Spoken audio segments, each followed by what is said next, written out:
Hi everyone, I'm GREYMOND. Today I wanted to talk to you about a question I get asked often, and the question is what it's like after OCD recovery. As the person starts to get into the final stages of recovery, so if they started out at 10 out of 10, basically all they were concerned about is OCD and doing the compulsions and trying to make the thoughts go away. As they start to do recovery work, the thoughts start to actually go away.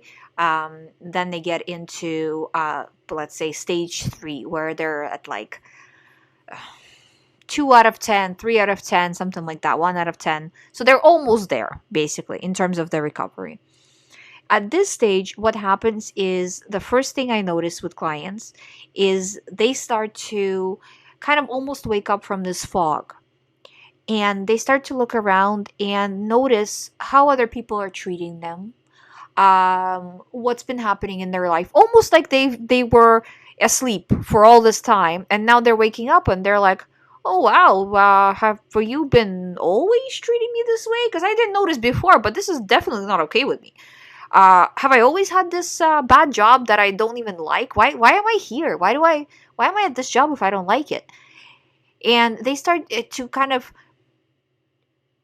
get self-esteem back, which cleans up their life, right? They start to notice these things and correct them. So a person is rude to them, they correct them. They hate their job, they change jobs.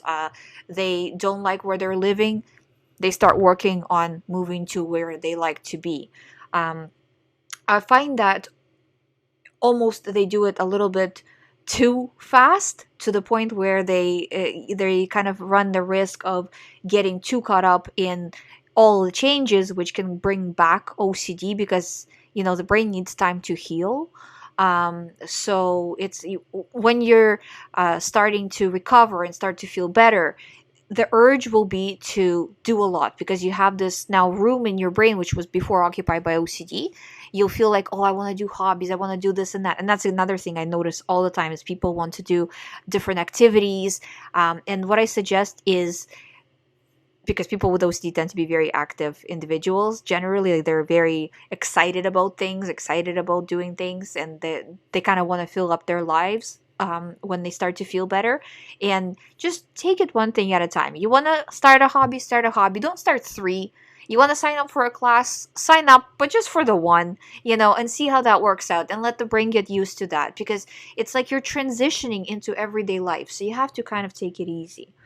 Now, in terms of and anyways, this way they start to rebuild their lives, they start to develop interests, they start to clean up things that are no longer working for them, and little by little they fix things. So just like after fixing the OCD issue, they start to fix their lives and put their lives back together. In terms of the how do the actual OCD thoughts feel after the recovery, if you had a thought of, this is kind of depends on the theme. If you had a thought of, what if I have HIV? What if I it's like magical thinking, like if I pick up a cup, then something bad will happen to this person, so I'm going to pick up a cup twice instead of once, or something like that, or everything has to be done in a certain number, or something like that. Those things will go away completely, 100%. If you have a thought of, I am always worried about my children, I'm worried that something bad will happen to them, for example, um, well, every parent worries about their children. So you will have the same level of worry. I wouldn't even call it anxiety, but just worry, as every other parent that you know. So it wouldn't be zero, because these are real things, but it wouldn't be anxiety and OCD. So it'd just be like, in normal everyday circumstance, like 1 out of 10, 0 out of 0.5 out of 10, something like that, where we're still keeping an eye out but not too concerned. Or if say a person is a student, and they before used to obsessively worry about failing, right? Well, they're still concerned about their grades, but not to that extent, right? So basically you start your levels blend in with people who have never had OCD. So, but they don't go away, because they don't go away for them either, right? They just reduce to a normal amount. So in terms of overall feeling throughout the day, you become just like everyone else who has never had OCD. Now, the one thing though, I would say that would be worth working on, and I have a channel called Power Over Mind. If you haven't subscribed to it, please subscribe, because I'm doing quite a few videos on there, kind of a post OCD recovery and rebuilding life and improving life type of content, that after you recover from OCD, the person who's had OCD all their life, they were sensitive pretty much from birth. They were born, well, it is from birth because the brain is more sensitive.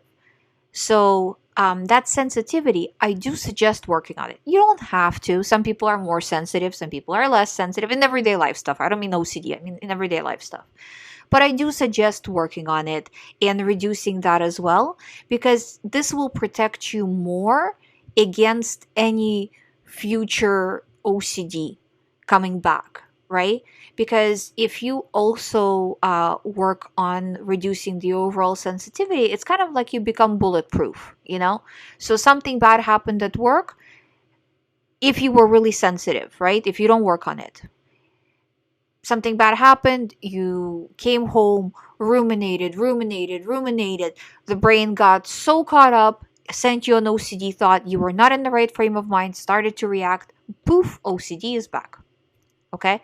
Rather than if you kind of take it a little bit at a time, you know, not get too caught up on things like, okay, you know what?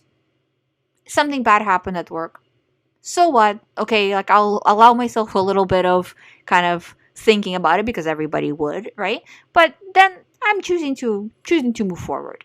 You know, so you're um on purpose focused on doing things in the lighter way.